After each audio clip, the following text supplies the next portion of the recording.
बिस्मिल्लाहिर्रहमानिर्रहीम। अस्सलाम वालेकुम। ओआईसी ने कश्मीर के मुतल्लिक़ हिंदुस्तान के फैसले को मुस्तरद कर दिया और भारत से मुतालबा किया कि वह तमाम इक़दाम को वापस करे और कश्मीरियों के उनके हुकूक दे।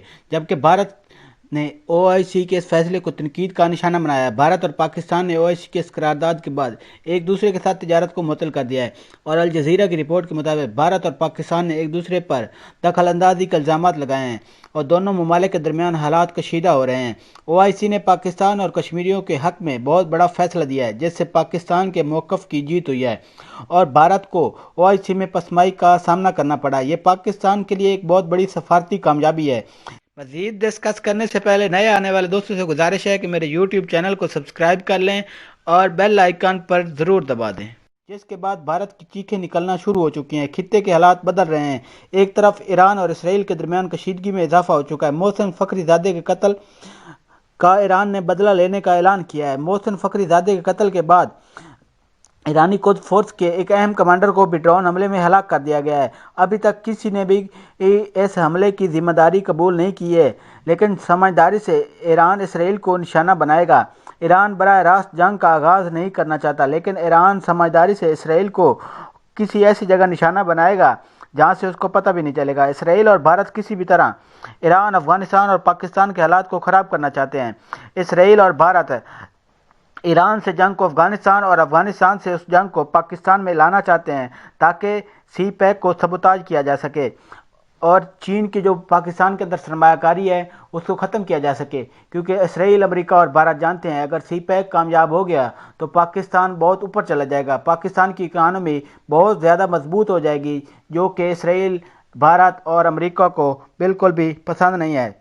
दूसरी तरफ पाकिस्तान पर भारत किसी भी वक्त हमला कर सकता है, जिसके लिए पाकिस्तान की तीनों मुसल्लह अफवाज तैयार हैं। कुछ दिन पहले आईएसआई हेडक्वार्टर में होने वाला इजलास इसी सिलसिले की कड़ी थी और इस इजलास पर इंडिया की चीखें भी निकलीं। इस इजलास में वज़ीर-ए-आज़म पाकिस्तान इमरान खान, शाह महमूद कुरैशी और असद उमर थे। दूसरी तरफ तीनों मुसल्लह अफवाज के सरबराहान और आईएसआई के अहम एजेंट शामिल थे। तीनों मुसल्लह अफवाज को फ्री हैंड दे दिया गया है और हुक्म दिया गया है कि अगर भारत पाकिस्तान पर गलती से हमला करता है तो उसे सिर्फ जवाब नहीं देना है, बल्कि भारत को भारत में घुस कर मारना है और उसके नुकसान पहुंचाना है और उसे तहस नहस कर देना है। इस इजलास के बाद चीन के वज़ीर दिफा का दौरा पाकिस्तान भी बहुत अहम था। इस दौरे में ईरान, इसराइल कशीदगी और पाकिस्तान भारत मौजूदा सूरत हाल, चीन भारत कशीदगी और अफगान अमन अमल ज़ेर गौर लाया गया और भारत, अमेरिका, इसराइल को वाज़ेह पैगाम दे दिया गया है कि अगर कोई गलती से हमला करोगे तो आपको सख्त जवाब मिलेगा और आपको हम सब मिलकर तबाह बर्बाद कर देंगे और आपके इलाकों पर कब्जा कर लेंगे। इंडिया ने भी चीन के साथ कशीदगी में इजाफा करने का फैसला कर लिया है। इंडिया ने चीन की सरहद के साथ लद्दाख वाली साइड पे कमांडोज को तैनात कर दिया गया है।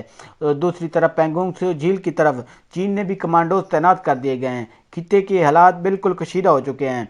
एक तरफ इंडिया और चीन के दरमियान लद्दाख वाली साइड पे कशीदगी में इजाफा हो रहा है, दूसरी तरफ पाकिस्तान पर इंडिया किसी भी वक्त हमला कर सकता है, जिसके लिए पाकिस्तान की फ़ौज हमा वक्त तैयार है और इंडिया को उसके मुल्क में घुस कर मारने की पूरी तैयारी कर चुकी है। और तीसरी तरफ ईरान, इसराइल कशीदगी, इस खित्ते के हालात और इस बहुत कशीदा हो चुके हैं। भारत पाकिस्तान ने कश्मीर के बारे में ओआईसी रेजोल्यूशन पर तजारत को रोक दिया है। नई दिल्ली ने ओआईसी की करारदाद को मुस्तरद कर दिया, जिसने कश्मीर में भारत की कार्रवाइयों को तनकीद का निशाना बनाया, क्योंकि इस्लामाबाद ने भारत के रद्द-ए-अमल को नाकाबिले बर्दाश्त करार दिया है। इस्लामी ताउन तंजीम ओआईसी की तरफ से मंजूर की जाने वाली मुतफ़िका करारदाद पर पाकिस्तान और भारत ने राहदारियों का सौदा किया, जिसमें गुज़िश्ता अगस्त में हिंदुस्तान के ज़ेर इंतज़ाम कश्मीर को अपनी ख़ुसूसी हैसियत से हटाने के नई दिल्ली के फैसले को तनकीद का निशाना बनाया गया था। ओआईसी की कश्मीर के मुतल्लिक़ करारदाद को हिंदुस्तान ने मुस्तरद कर दिया और मुतालबा किया कि हिंदुस्तान इसके गैर कानूनी इक़दाम को बाजियाफ्त करे।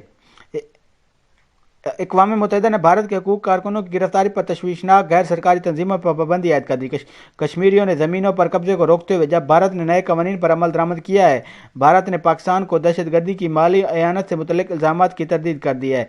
मकबूजा जम्मू कश्मीर की बैनुल अक़वामी सतह पर तस्लीम शुदा मुतनाज़ हैसियत को तब्दील करने के लिए 5 अगस्त 2019 को भारत की तरफ से गैर कानूनी और यकतरफ़ा इक़दामात को मुस्तरद करता है और मुतालबा करता है कि भारत अपने गैर कानूनी इक़दामात को बाजियाफ्त करे। एक इजलास के दौरान मंजूर की गई करारदाद में कहा गया कि नाइजीरिया के दारुल हुकूमत यामी में मुनक्कदा ओआईसी की वज़राए ख़ारजा काउंसिल इजलास थी। पिछले अगस्त ہندوستان نے ہمالیائی خطے کی محدود مختاری چھین لی اور اسے نئی دہلی کے براہ راست حکمرانی میں لایا۔ تب سے اس نے متعدد قوانین منظور اور اس میں ترمیم کی ہیں۔ کشمیریوں کا خوف ہے کہ اس کا مقصد مسلم اکثریتی خطے میں آبادیاتی تبدیلی لانا ہے۔ کشمیر کا دعویٰ بھارت اور پاکستان دونوں ہی کرتے ہیں، لیکن ہر ایک متنازع علاقے کی صرف ان حصوں پر حکومت کرتا ہے جہاں بھارت مخالف جذبات بہت گہرا ہے۔ OIC ممالک مسئلہ کشمیر کے لیے پرعزم ہیں۔ بھارت نے کشمیر میں نصف ملین سے زیادہ فورسز کو تعینات کیا ہے۔ اس کی تعداد 12 ملین افراد ہے۔ نئی دہلی کا کہنا ہے کہ اس کی فوجیں مسلح بغاوت کو روکنے کے لیے کھڑی ہیں۔ سینٹرل یونیورسٹی کشمیر کے سیاسی مبصر اور قانون کے پروفیسر شیخ شوکت نے کہا کہ یہ بیان اس حقیقت کی نشاندہی کرتا ہے کہ کچھ میڈیا چینل کے دعوے سے قطع نظر OIC کشمیر کے بارے میں اپنے بنیادی موقف پر قائم ہے۔ نئی دہلی کا کہنا ہے کہ اس کی فوجیں مسلح بغاوت کو روکنے کے لیے کھڑی ہیں۔ اتوار کے روز ہندوستان نے مسلم ممالک کے 57 رکنی گروہ بندی کی قرارداد کو مسترد کرتے ہوئے کہا کہ OIC کے پاس ہندوستان کے اندرونی معاملات میں کوئی ٹھوس موقف نہیں ہے۔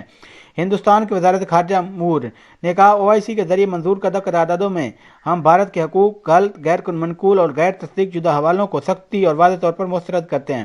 اس نے کہا ہم نے ہمیشہ سے یہ بات برقرار رکھی ہے کہ بھارت کے اندرونی معاملات میں OIC کے پاس اسٹینڈ نہیں ہے، جس میں جموں کشمیر کے مرکزی علاقہ بھی شامل ہے جو ہندوستان کا لازمی اور ناگزیر حصہ ہے۔ لیکن پیر کے روز پاکستان کے دفتر خارجہ نے ہندوستان وزارت خارجہ کے غیر بیان کو مسترد کرتے ہوئے کہا کہ OIC اقوام متحدہ کے بعد دوسرا سب سے بڑا بین الاقوامی ادارہ ہے۔ پاکستان کی وزارت خارجہ نے جاری ایک بیان میں کہا OIC قرارداد میں ظاہر ہونے والی عالمی برادری کے خدشات کو مسترد کرنے کے بجائے ہندوستان کو غیر قانونی طور پر مقبوضہ جموں کشمیر میں دھیان دینے اور اپنی ریاستی دہشت گردی روکنے کا مشورہ دیا جائے گا۔ پیر کے آخر میں OIC قرارداد اس بات کا مزید ثبوت ہے کہ بھارت نہ تو کشمیری عوام کے انسانی حقوق کی سنگین اور نظامی خلاف ورزیوں اور ان کے حق خود ارادت کے انمول حق سے انکار کو چھپا سکتا ہے اور نہ ہی وہ اس کے مذموم طرز عمل کے بین الاقوامی سنسر ہونے سے بچ سکتا ہے۔ OIC کی فی الحال قرارداد کو منظر عام پر نہیں لایا گیا، تاہم OIC نے اپنی ویب سائٹ پر یا اپنے ٹویٹر ہینڈل پر یہ قرارداد ابھی شائع نہیں کی ہے، لیکن ایک ذریعہ جس نے قرارداد کی کاپی شیئر کی ہے کہا ہے کہ اسے جلد ہی جاری کر دیا جائے گا۔ الجزیرہ نے OIC تک رسائی حاصل کی، لیکن اس مضمون کی اشاعت کے وقت اس کا جواب موصول نہیں ہوا۔ انڈیا کی وزارت خارجہ نے کہا یہ افسوسناک ہے کہ OIC اپنے آپ کو کسی خاص ملک کے ذریعے استعمال کرنے کی اجازت دیتا ہے جس میں مذہبی رواداری، بنیادی پرستی اور اقلیتوں پر ظلم و ستم کا مکروہ ریکارڈ ہے، جس کا بھارت مخالف پروپیگنڈا کیا جا سکتا ہے۔ سابق ہندوستانی سفارتکار تلمیز احمد نے کہا کہ OIC مکمل طور پر بدن ہے اور عالمی برادری میں اس کا کوئی کھڑا نہیں ہے۔ پچھلے 30 سالوں میں ایک بھی موقع ایسا نہیں ہوا جب OIC کے مختلف اجلاسوں نے اس طرح کے بیانات جاری نہیں کیے ہوں۔ متحدہ عرب امارات، سعودی عرب اور عمان میں ہندوستان کے سفیر کی حیثیت سے خدمات انجام دینے والے احمد نے کہا OIC کے اس طریقہ کار کی عکاسی کرتا ہے جس کا مسلم معاشرے یا ان میں حصہ لینے والے ممالک کی رائے سے کوئی لینا دینا نہیں ہے۔ نئی دہلی اور اسلام آباد نے ایک دوسرے پر اپنی سرزمین پر حملوں کی منصوبہ بندی کرنے کا الزام عائد کیا ہے۔ گزشتہ ہفتے دونوں ممالک نے اقوام متحدہ میں 2 شیئرز پیش کیے تھے جن پر ایک دوسرے پر دہشت گردی کی سازش کا الزام عائد کیا تھا۔ اور آخر میں میری آپ سے ریکویسٹ ہے کہ آپ اس ویڈیو کو لائک کریں، میرے YouTube چینل کو سبسکرائب کر لیں اور بیل آئیکن پر ضرور دبا دیں تاکہ آنے والی ہر ویڈیو آپ کو وقت پر ملتی رہے۔ کمنٹس باکس میں اپنی رائے کا اظہار ضرور کریں۔ اگلی ویڈیو تک کے لیے اللہ حافظ، فی امان اللہ۔